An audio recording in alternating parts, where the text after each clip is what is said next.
Hello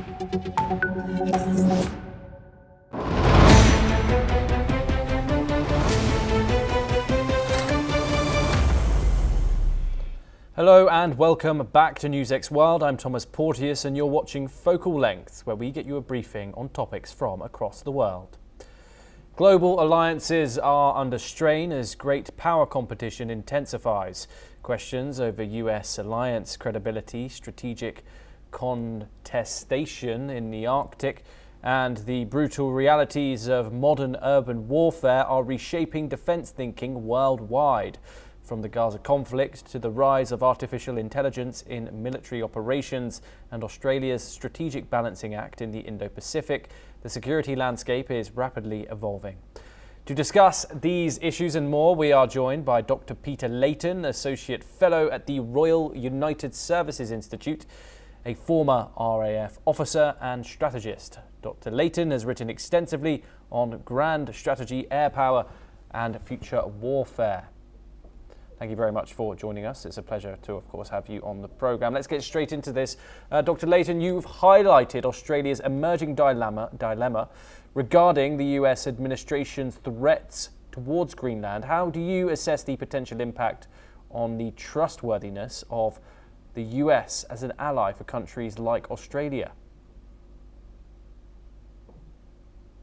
I think for countries like Australia that we have to reconsider and rethink our US alliance.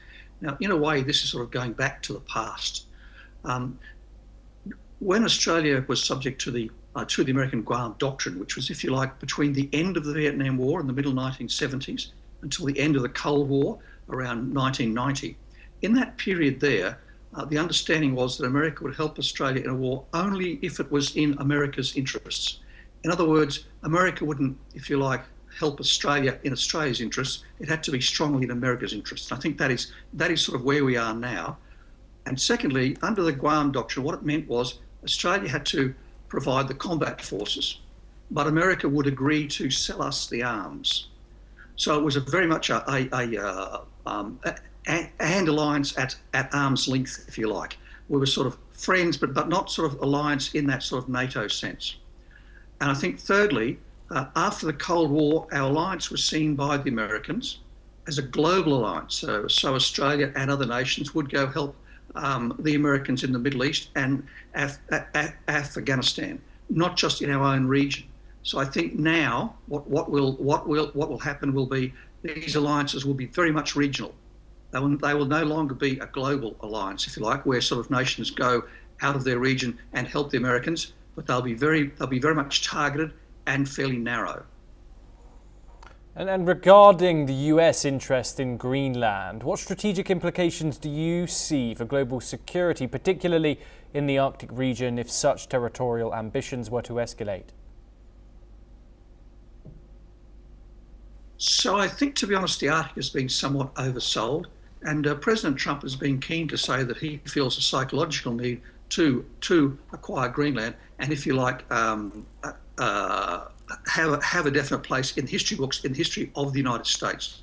If we look at the strategic rationale here, while they talk about the Arctic becoming ice-free, that doesn't mean that there's no ice there, just that ships can then navigate around certain portions of it.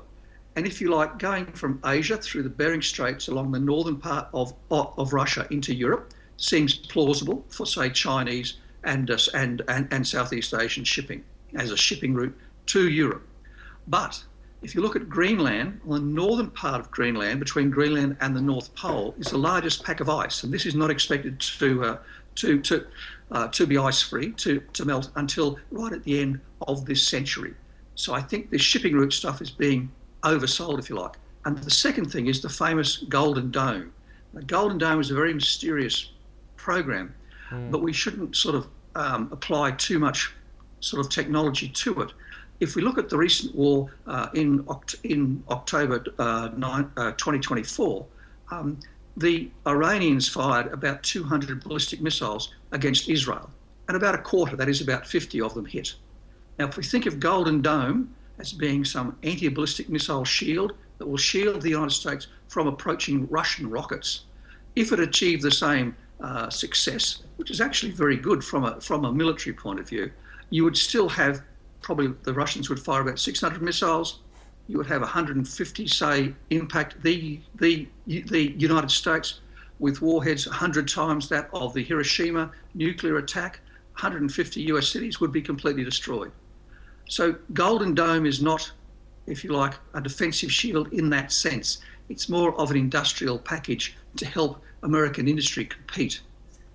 So that's where I think we've got a bit mixed up here. There's a number of American ideas and the president's policies, but actually it's just a fairly simple expansion of the territory, if you like. And turning to the ongoing situation in Gaza, based on your commentary on Israel's military objectives, how effective do you believe the current strategies have been in achieving goals like destroying Hamas tunnels or demilitarizing Hamas while minimizing civilian casualties? Yes, there is no doubt that the war has been long, it's been brutal, and it's been very violent.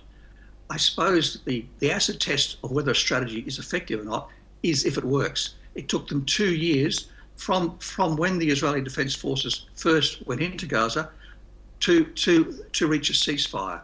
So I think the strategies were rather inefficient and rather ineffective.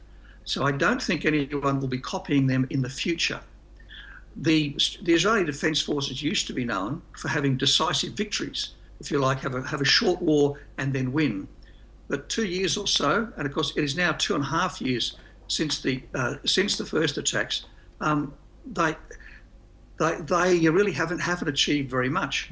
Bearing in mind that Hamas is a fairly small and ill-equipped organisation, whereas Israel is very well equipped. It is the superpower of the Middle East. So the Israeli Defence Force has had a bad war in that particular sense. It's been a meat grinder war, as we know. There's about 72,000 Palestinians have been killed and about 500 Israeli soldiers in that 2-year ground offensive. So overall, the Israelis have lost more soldiers in the Gaza war than since the 1973 Yom Kippur War, which was a major war against Egypt. So I think that their strategy has been effective in, if you like, levelling Gaza and simply destroying every building in Gaza. But as far as actually winning the war and beating Hamas in that sense that the Palestinians now want peace, I'm not convinced that it has been terribly effective. And you've written on the political and military challenges of Israel's Gaza war. What lessons from this conflict could inform future urban warfare scenarios involving non-state actors? I think one of the important things, I suppose, has been that has been the rise of robots, that is, unmanned systems, whether they're unmanned land systems or they're operating in the tunnels, whether they're drones in the air, AI fighting, sort of all those things like that. I think that Israel has been very effective in that tactical sense of replacing people with robots, even though, as I just said, that hasn't been completely sort of risk-free, and about 500 Israeli soldiers have been killed. But I think it is very much an unmanned systems war, if you like. It's the wave of the future in that robots will become more and more used rather than people, and especially in urban war. But as I said, a lot of the robots and the Israeli tactics have been to destroy buildings, if you like, not to minimise casualties. So it's been a fairly it's been an unusual war, sort of in that sense. They've been able to be quite destructive, whereas if you were fighting an urban conflict in your own country, clearly you couldn't do anything like this. And I think the second thing is that when you start talking about modern warfare, the Israelis have been using artificial intelligence to find targets. That is, drones have been surveilling the landscape, and the artificial intelligence has been filtering through the pictures and finding potential targets that they can hit. Now, those targets have been produced very quickly. The artificial intelligence works at breathtaking speed, and the Israelis monitoring the systems have just given a quick nod and authorised attacks. So there's been little distinction, if you like, between combatants and non-combatants. Again, I think that use of artificial intelligence in command and control systems for finding enemy combatants will certainly be a feature of future urban wars. I might add that the artificial intelligence has its flaws as well. So while it is better than humans in distinguishing between combatants and non-combatants, it is still not perfect. And that brings us on, I suppose, to the third point. Now, the current strategies have certainly helped weaken the laws of war. In that post-Cold War era, Western forces in particular took a great deal of trouble about trying to discriminate between combatants and non-combatants and not kill civilians. In this particular war, the Israelis are taking much less care. So while they are making some distinctions, they're not that concerned if the collateral damage is high. And of course, so the Israeli actions have been weakening the laws of war by simply not being followed, not so much in the letter of the law, but in the spirit of the law. And of course, there's two urban wars happening here. One is the urban war in Gaza, and the second urban war is the Russian invasion of Ukraine. And there, once again, the Russians have been quite brutal and quite violent, and they've significantly weakened the laws of war as well. And we can just think back to the bombing of the Mariupol theatre back in 2022. That was clearly marked, had 600 people sheltering, and the Russians deliberately attacked it. So I think that's one of the things that is happening at the present time that is very concerning for all of us, is that weakening of those laws of war. And as an expert on air power and defence strategy, how do you see the integration of artificial intelligence changing the nature of modern warfare, particularly in the air forces? I think quite a lot. And when we start thinking about air forces, of course, we all think about fighter aircraft, if you like, fighters and bombers, but crewed aircraft where pilots fly them. And AI is certainly taking away the need for pilots. And it's not just AI, of course, that's just simply the brains of the system, but the digital technology, whether it's computers or sensors or a Wi-Fi, all of those various systems, when they're integrated into a whole, are producing, as I said before, robots, if you like, unmanned systems. And it is the age, or the emerging age, of the robot wars. Now, what does that actually mean on the ground, if you like? And I think that the recent India-Pakistan 4-day war was a good demonstration of it, if you like. It wasn't soldier on soldier. There wasn't direct conflict, if you like, sort of direct soldiers either shooting at each other or lining up one side versus the other. Indeed, no one actually crossed any borders. And for instance, aircraft did not cross borders either. Everybody stayed on their own side of the border, but both sides used long-range missiles, rockets, and drones. So rather than people, they're using robots. Now, if we go back to the last century, to the early days of the last century in World War I, around 1916, there was a big change in warfare. So warfare went from being direct to being indirect. When I mean direct, I mean literally, if you like, those sorts of Roman soldiers with swords and spears on the battlefield, sort of against each other. That sort of Napoleonic warfare of the soldiers lining up one side against the other side. But indirect warfare is over distance, and soldiers are not actually firing at each other. They're firing into a coordinate, if you like, on a map. And indirect warfare has been getting more and more prevalent since the middle of the World War I. And so the robots are now making this, if you like, the normal way of war. And that's what we saw certainly in the India-Pakistan 4-day war, very indirect. Things were happening at long range and involved high-tech robot forces. And given your background in grand strategy, what advice would you give to countries like Australia in navigating alliances amid rising geopolitical tensions with powers like China?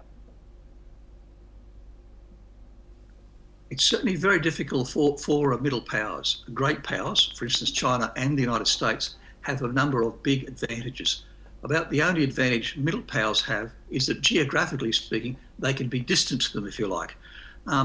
So I think it's the time for middle powers who have limited power in sort of whether it's military power, economic power, diplomatic power, rather than operating as single countries, to in fact band together and work together. Now that's going to be harder said than done, but nonetheless, middle powers around the world, especially over the last 5 or 8 years, have been getting together with a whole lot of strategic partnerships or trade alliances and partnerships. So there's been a lot of work going on whereby middle powers are talking to each other a lot more, and if you like, sharing visions, goals, and sharing that diplomatic, economic power. And there's only a very small step from there to say sharing military power and some form of alliances. So I think it's a case of middle powers have to get together and work together. That's sort of one outcome, if you like. But the second is, I think that middle powers have to think very carefully here and try and make themselves useful to, if you like, both sides. And if you think of China and the United States, if you like, Australia would need to make itself useful to China and useful to the United States. And you can see that in Australia's case, Australia is important to China for being a reliable supplier of raw materials like iron ore and rare earths, liquid natural gas. And it's an important country to the United States as a big buyer of American arms. For instance, the AUKUS program buying nuclear submarines. So to a certain extent, Australia and other countries indeed as well are trying to, if you like, hedge their bets by being important to both sides. But it's certainly a case that with the geostrategic tensions as they are now, middle powers have a hard road to hoe in the future. It will require a lot of thinking, a lot of thought, and getting our heads together with other middle powers. Dr. Layton, thank you very much for joining us and sharing your insights here on Focal Length. It was a pleasure to have you. But with that, it's a wrap on this episode. For more international news and updates, stay tuned on NewsX World.